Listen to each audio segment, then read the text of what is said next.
Bueno, continuamos nosotros y vamos a darle la bienvenida a la señorita Leticia Muñoz, que nos acompaña, ¿cómo le va? Como todas las semanas. ¿Qué ¿Cómo tal? va? Buen día, ¿cómo Pero estás? muy bien. Me pasó algo muy parecido a tu 20 de febrero ¿Sí? en Pulso Político, sí, que me despedí, pensé que era martes, pero no, era jueves. Era jueves. Sí, Sí, viste que pasa a veces. recontra descolocada. Sí, que sobre todo en esta época del año y sobre todo cuando estamos atravesados por temas como el que vas a hablar, que tiene que ver con lo económico, con las deudas, sobre todo en la Sí. familia, viste que Bueno, se lo complica. adelantamos la semana pasada, Sí. que estábamos trabajando en algo, pero en algo más bien práctico, también con ejemplos.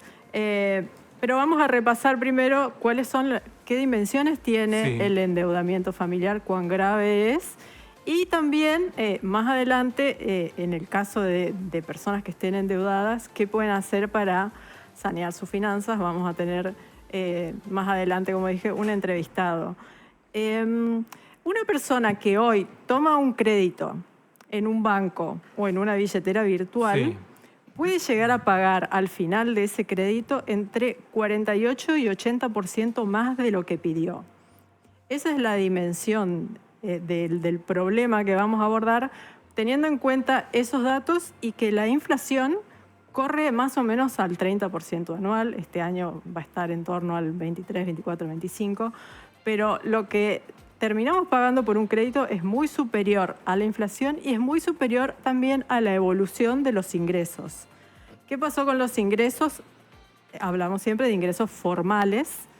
Los informales, bueno, no se miden, pero los formales, en la última parte del año pasado, cayeron con respecto a la inflación. Entonces tenemos ingresos acotados, créditos que son muy caros y una inflación que corre por debajo de ese nivel de los créditos.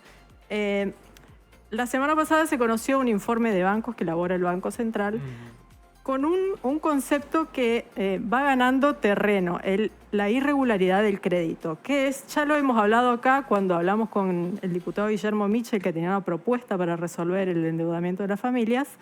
Esto de atrasarse en el pago de las cuotas de los créditos o directamente no pagar, no llegar a pagar y seguir endeudándose.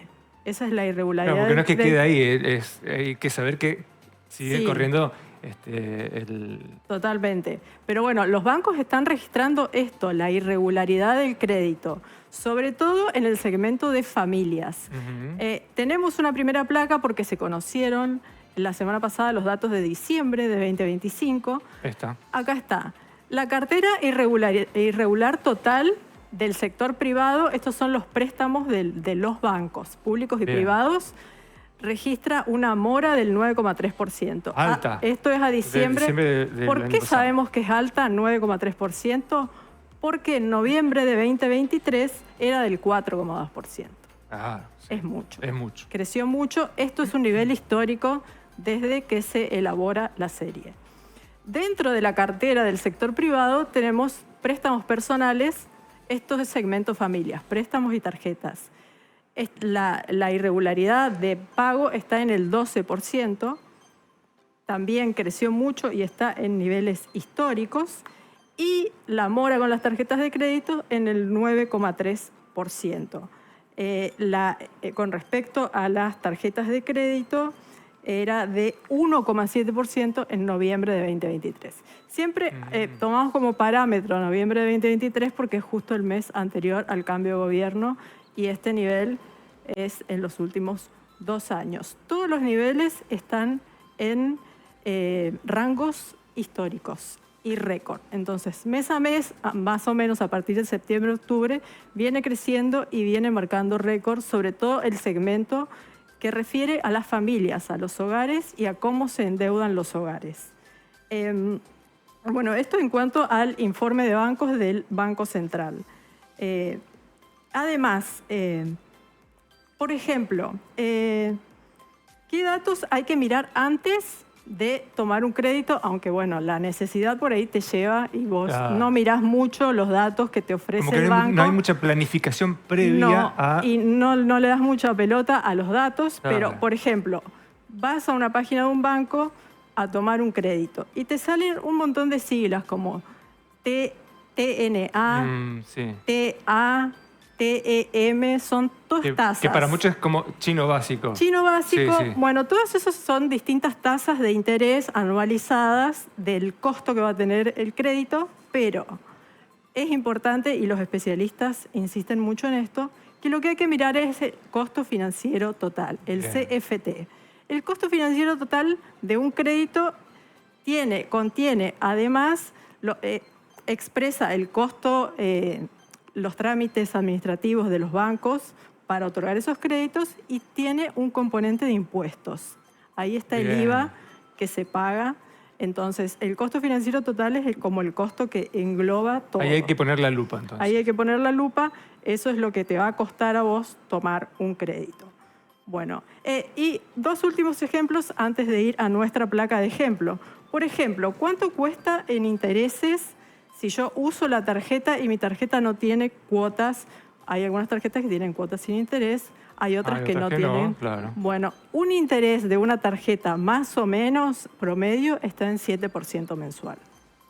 Ahora, ¿qué pasa? Una práctica muy común. Sí. Si pago el mínimo de la tarjeta y refinancio el saldo, esos intereses de refinanciar el saldo están en torno al 160% anual. Que es algo también que por ahí Nadie tiene en cuenta porque la tiene en necesidad cuenta, te va llevando. Exactamente. Y esto también de pagar el mínimo, El mínimo. Que con el juego de palabras, que no está muy Claro.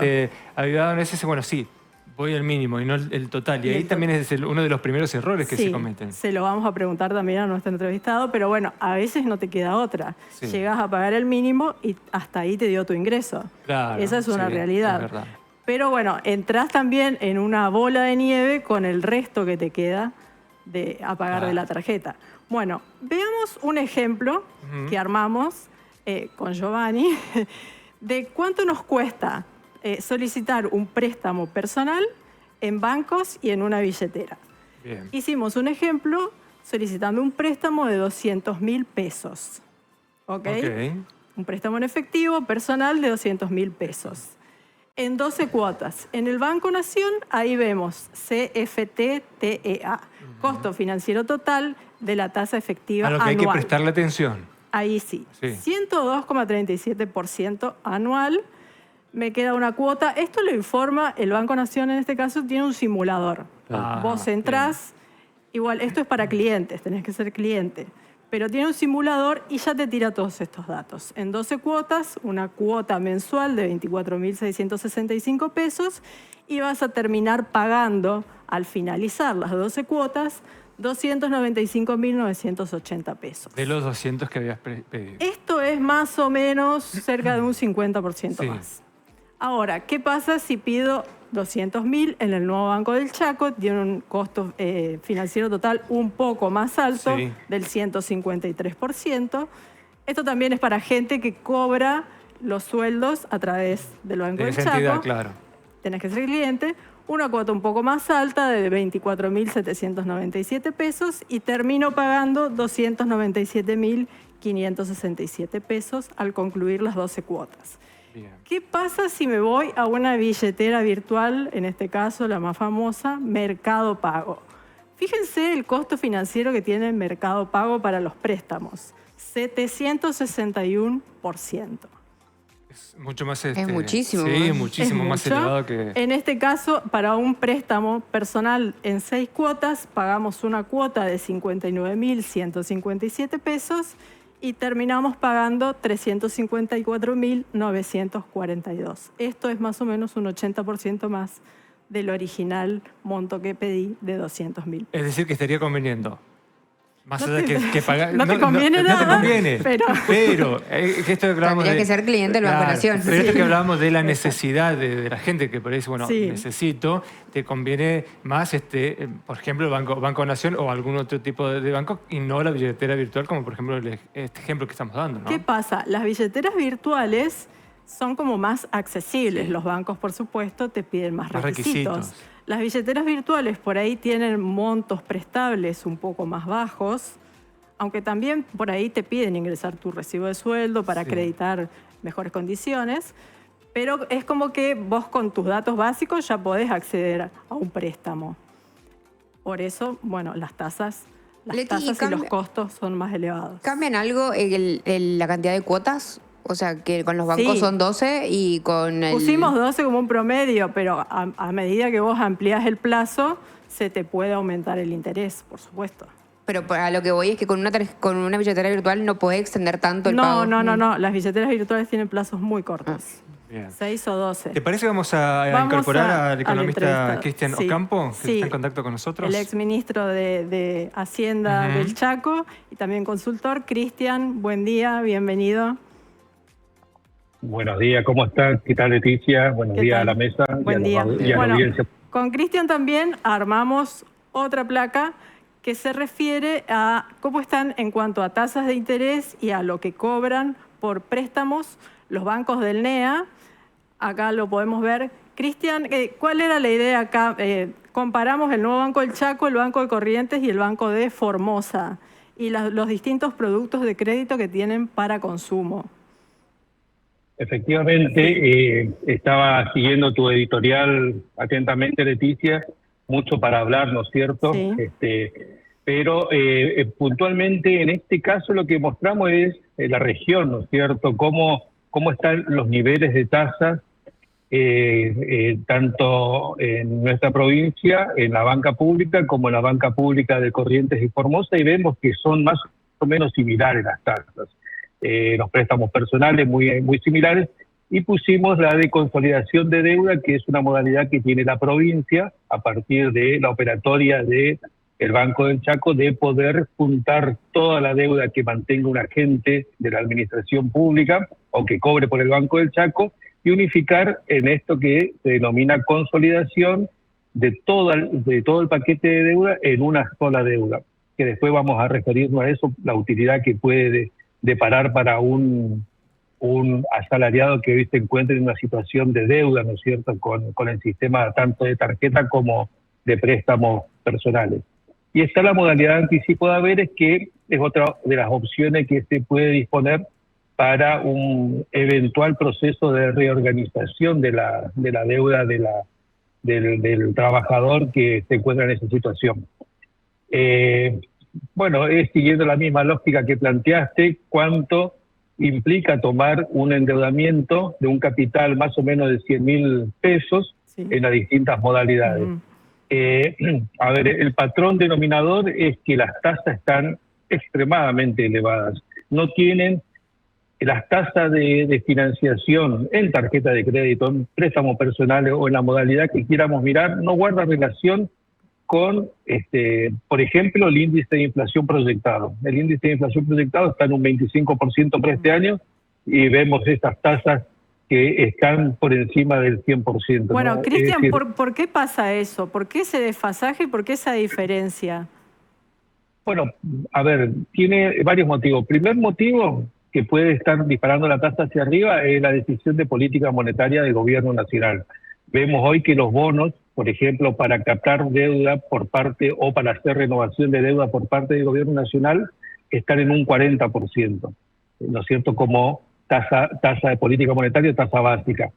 Entonces, si vos tenés una inflación proyectada de 25% y el gobierno está pagando un 40%, claramente está muy por encima, está buscando, no diría desesperadamente, pero sí enfáticamente de que el dinero no circule y que vaya hacia tenencias financieras, ya sea bonos, títulos o algún otro tipo de inversión financiera que haga que el dinero no circule. Esto en su objetivo central de mantener una economía con poco dinero circulante a efectos de que los precios no se recalienten por aceleración de consumo. Bueno, es esa idea tan dogmática que tiene la gestión nacional de sacar pesos del mercado para retener el consumo y que no te suba la inflación, pero ¿eso siempre va a ser así?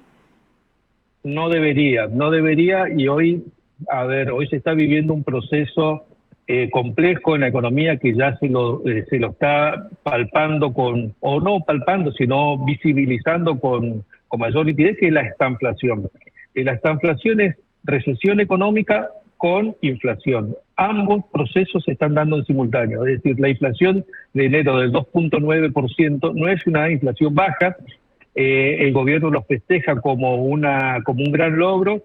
Claro, si lo mirás contra el diciembre del 2023, que la inflación fue del 20% o 25%, ya no recuerdo, y vos lo traes al 2.9, claro que es un gran paso que se dio adelante. Pero si lo mirás comparativamente con lo que es normal en el mundo, es una inflación carísima. Es decir, estamos en 1000% más caro que Estados Unidos o que Paraguay, por ejemplo, para comparar países cercanos. Entonces, estamos en un proceso inflacionario alto con una actividad económica que no encuentra recuperación en su principal variable te diría, que tracciona el producto, que es el consumo.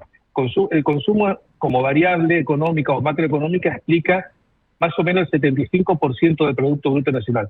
Y esta variable está reprimida, ya sea por efecto, bien planteado, el encarecimiento del crédito a las familias, tanto familias como empresas, ¿no es cierto?, que tienen que pagar elevadísimas tasas para financiarse. Acá abordaste el segmento persona física, pero si mirás tasa de descubierto de las empresas, que es un mecanismo muy corriente de financiación por parte de las empresas, es decir, cuando emiten un cheque, apelan a un acuerdo en descubierto con el banco para que cubra el cheque y con posterioridad la empresa paga ese fondo o esa emisión en descubierto. Bueno, esas tasas también están en el orden del 100 para arriba de los distintos bancos.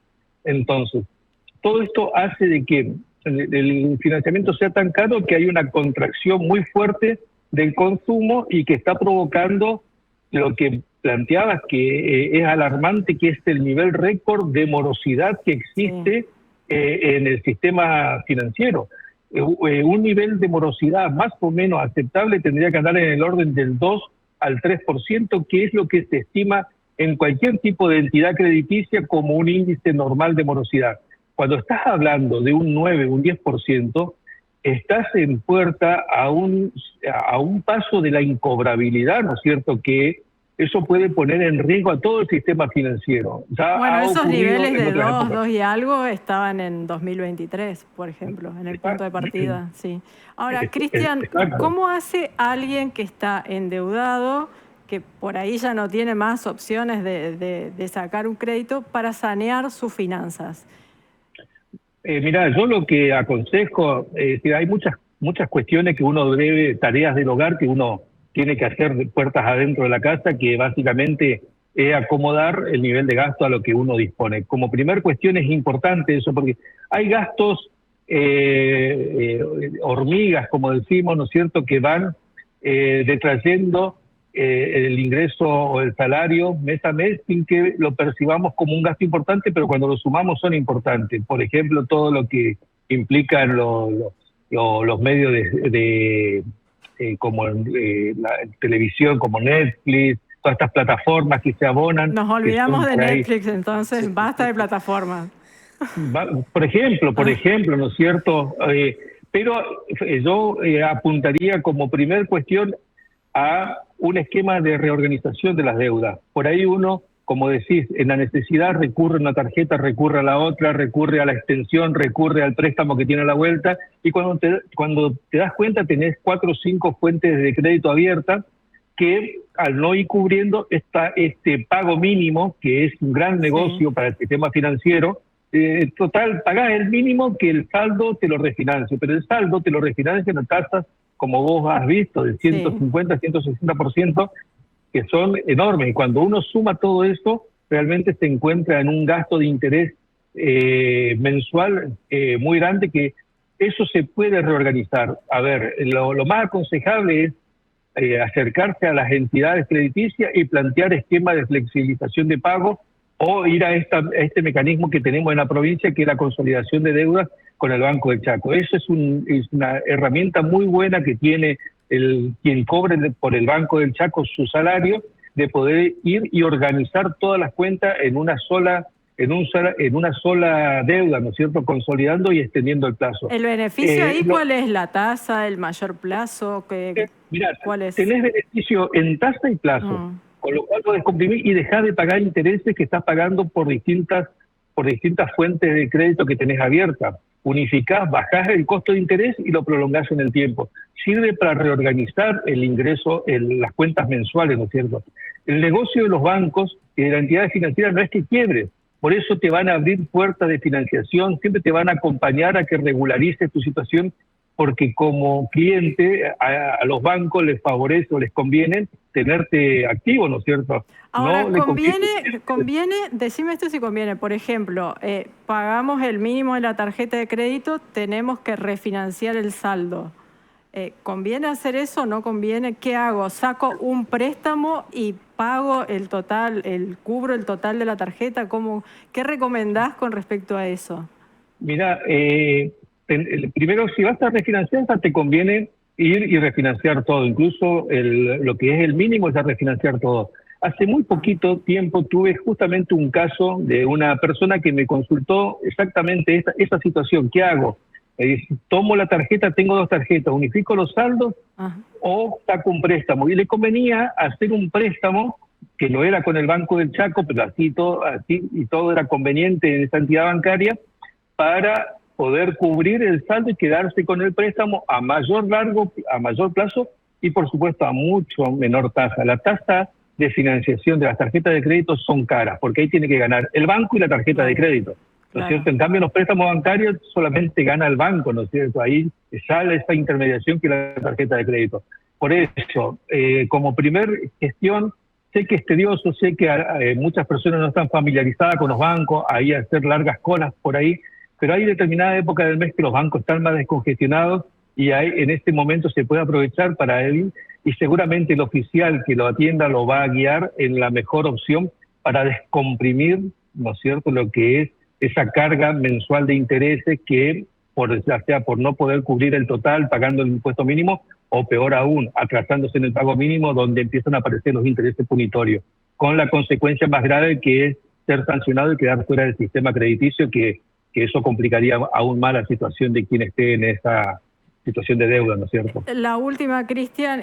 Bueno, hablamos de inflación, hablamos de que la inflación viene subiendo. ¿Qué perspectivas para febrero sería el próximo dato y para lo que queda del año? ¿Puede haber una tendencia ya a la baja o va a seguir para arriba? Mira, yo creo que no hay elementos que puedan traccionar hacia la suba. ¿Por qué digo esto? Porque los ajustes tarifarios, los ajustes de lo que fue los precios regulados que estuvieron contenidos antes de las elecciones de octubre del 2025 ya fueron liberados. O sea, los servicios, la nafta, todo eso. La nafta, servicios, todo ya fueron aumentando mes a mes, 2%, 3%. Hoy están y van a seguir aumentando, pero no van a generar mayores desequilibrios porque están más o menos, están altos, pero están acomodados a precios donde el Estado puede retirar los subsidios y los precios se mantienen, o estas compañías se mantienen con los precios de mercado. Entonces no veo por ahí que haya presión. Tampoco veo presión por parte del consumo, porque hay una política nacional de atrasar los salarios, de pisar las paritarias del sector público, sector privado. Entonces, si no hay poder de compra en la calle, no hay capacidad de que la demanda haga aumentar el precio, ¿no es cierto? No hay esa puja salario-precio que en otras épocas se puede dar. Cuando aumenta el salario, aumentan precios. Bueno, esta puja no está.